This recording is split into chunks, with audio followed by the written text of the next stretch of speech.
Hello everybody, it's Wyvern here with another bit of Total War Warhammer 2 quick match gameplay.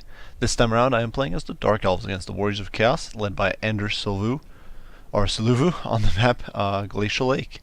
And going with a rather shooting heavy build, as well as giving a shot to some of the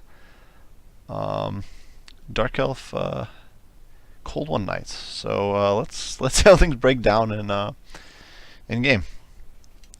So right off the bat, of course, the lord I did bring was a Dreadlord with a sword and crossbow, and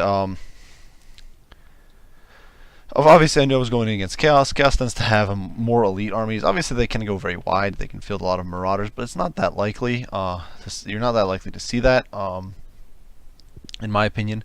And so I decided to bring a Dreadlord with sword and crossbow because this crossbow, while it doesn't do the most amazing damage per shot, it can do a pretty decent job model sniping. And especially against, say, enemy cavalry units or units like Chaos Warriors or Chosen, the fact that you can snipe off a few models is very useful. Stack that on top of the fact that you have breath attack with fairly low cooldown, of course, which is very useful. You can cause terror. Most of the Chaos roster is susceptible to terror, and of course the one with the sword and crossbow, or the sword and crossbow, has access to the Guiding Eye, which allows you to boost nearby allies' range damage. And of course, Dark Elf range damage is very powerful, especially against an armored faction like Chaos. And you have Volley of Dark Arrows, which is just a pretty solid damaging ability, all while having pretty good melee stats. So definitely Dreadlord on a Black Dragon, I think is a pretty decent pick against Chaos. I didn't bring any heroes, but I did bring a front line, and I brought up actually a pretty light front line. I knew that on this map, on Glacial Lake, I would be capable of securing a flank at least somewhat with the hole in the ground, and so I kind of built around that as well. 4 units of Dread Spears up in the front. These guys will not trade very well with most Chaos troops, but they can at least do some damage to, if the Chaos decides to bring some large units, they will do okay against them. And more importantly, their high melee defense, especially because they're veteraned up a little bit, means they'll be able to hold out just a little bit longer against enemy troops. Whereas, for example, Bleak Swords, while they might do a little bit more damage to, say, Chosen or Great Weapons, they will get torn through very, very quickly. Behind them, I have 2 units of Hargonath Executioners, and these guys are there to stiffen up that front line, provide some anti-infantry, armor-piercing damage with their respectable armor and very good armor-piercing stats. And of course, they have Martial or Murderous Mastery, which is very powerful once that procs. Behind that is really my main damaging contingent. It's 6 units of Unshielded Dark Shards. You don't really need shields against Chaos because you can shoot if Chaos does decide to bring Skirmish Cav, you can shut them down very, very quickly and very easily. And Dark Shards will absolutely brutalize Chaos Infantry with great weapons because they're just unshielded and very, very squishy against that sort of stuff. If they do bring shields, I should be okay simply because I have Hargonath Executioners, and even with the shields, Dark Shards will still do a decent amount of deep range DPS. Behind that, I do have 2 units of Cold One Knights, and I'm sure some of you guys are surprised by this. I haven't spoken too highly of these guys, and what little I might have mentioned, and I generally avoid using them because they do rampage, unlike the Cold Ones for the Lizardmen.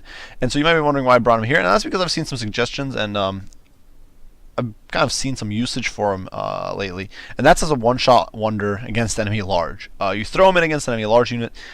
I did some testing. Even against Chaos Knights and Dragon Princes, they will perform pretty well. They'll actually almost beat Chaos Knights with Lances in a 1-to-1 fight, or maybe not beat them, but they'll drop them down to about a third of their HP and less than half models. In a straight-up fight, the Cold One Knights will, despite being 500 gold cheaper. So they're a decent one-shot wonder against large units, and they're actually fairly cheap because, of course, the disadvantage that because of the disadvantage caused by Primal Instincts and Rampage. Otherwise, these guys actually have pretty respectable stats. Their melee attack and melee defense isn't very good, but they do have a bonus against large, and a pretty hefty one at that, with 14, which makes their melee attack against large much more respectable. They have armor piercing, they have 90 armor, they're just very, very solid overall. And decent HP per model. So my goal here is basically to use them as a flexible anti-large unit. And in some ways, they're honestly better for that than, say, Blackguard, just because Blackguard is much less flexible, and of course, Dread Spears don't have armor piercing. Now, pushing up into my opponent here, I definitely went a little light in retrospect on the Dread Spears, and you can see my opponent here did bring a very heavy front line. He brought a mix of Chosen with great weapons, as well as Chaos Warriors with great weapons. And you can see they're interchanging here, 5 units total. Chaos Knights with lances in the back, and Kolek Sun Eater, who of course hits like a truck, has bonus against large, 100 armor, actually respectable resistance to missiles as well. He does have 25% missile resistance. And over here, a Chaos Sorcerer of Death mounted on a horse, and he does have Fate of Buna, as well as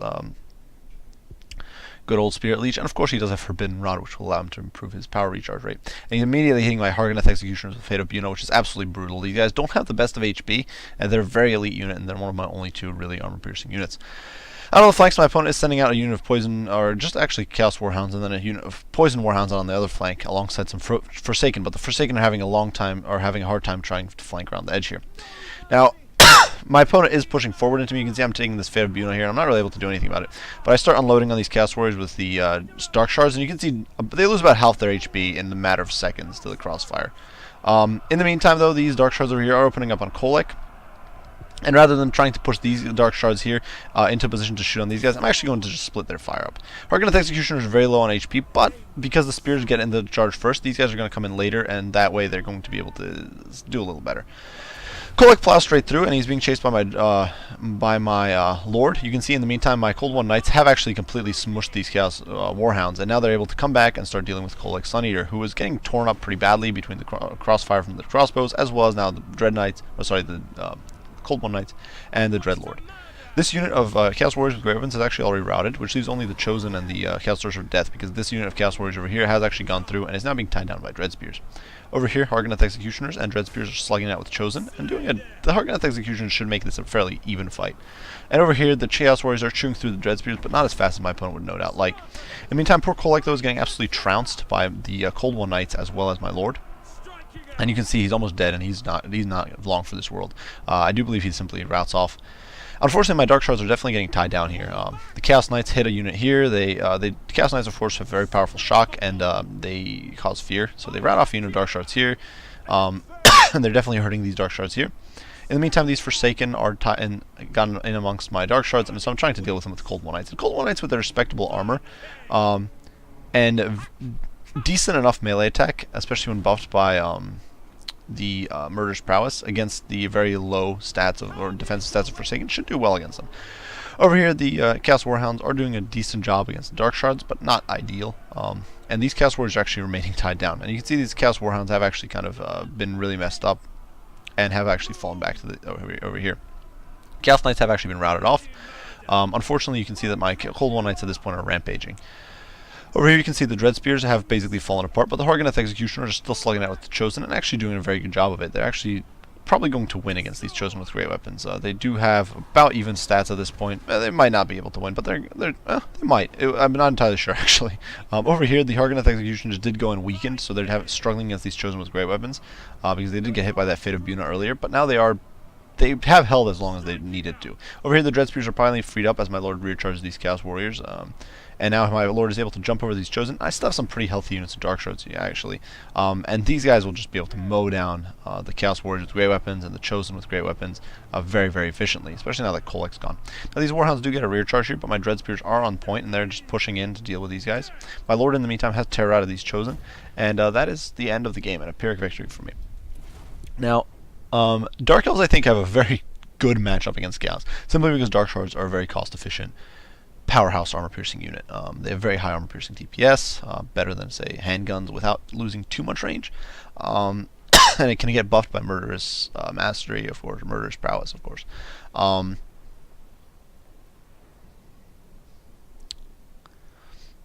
So I think, and stack that on top of Hargoneth Executioners, I think, and then finally really Cold One Knights, because they're a mix of armor-piercing and anti-large. And I think Dark Elves really have a pretty decent roster when it comes to just countering Chaos. I definitely think I made a bit of a mistake here. I think I overloaded a little bit on Dark Shards. I could have definitely dropped a unit of Dark Shards and maybe dropped the veterancy points and tried to cram in an extra unit or two of Dread Spears somehow by cutting a few corners here and there.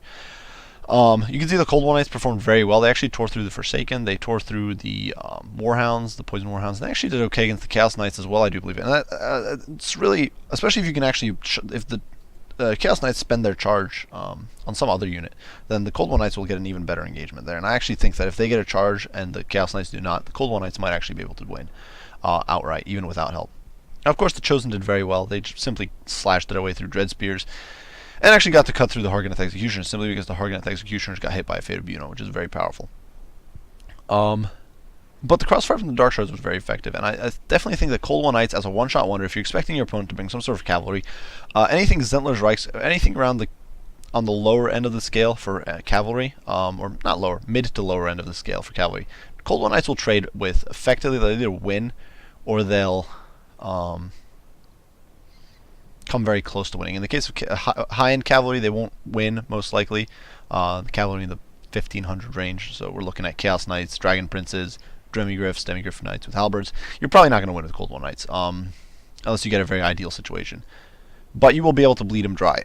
And if you have support from, say, a Lord or crossbows, like Dark Shards, you can actually do a huge number on them, and you can probably win. And against anything cheaper, these guys, you can cost-effectively beat an enemy cavalry unit and then still potentially get a little bit of use out of them. If their rampage hasn't procced yet, then you might even be able to control them and send them crashing into the enemy backline. Otherwise, you can mop up, say, a unit of Reichsguard with them. They will beat Reichsguard. They'll even beat Zintler's Reichsguard. They'll really beat any of those mid-tier cavalry units. And then once you've wiped those units out, you can then commit your Cold War Knights to rear charging using that fear and that sort of stuff. So definitely, I think the Cold War Knights are a very decent unit for that sort of one-shot wonder anti-large unit function. And much more flexible than, say, Blackguard. But definitely a good game to my opponent. Was definitely hard fought.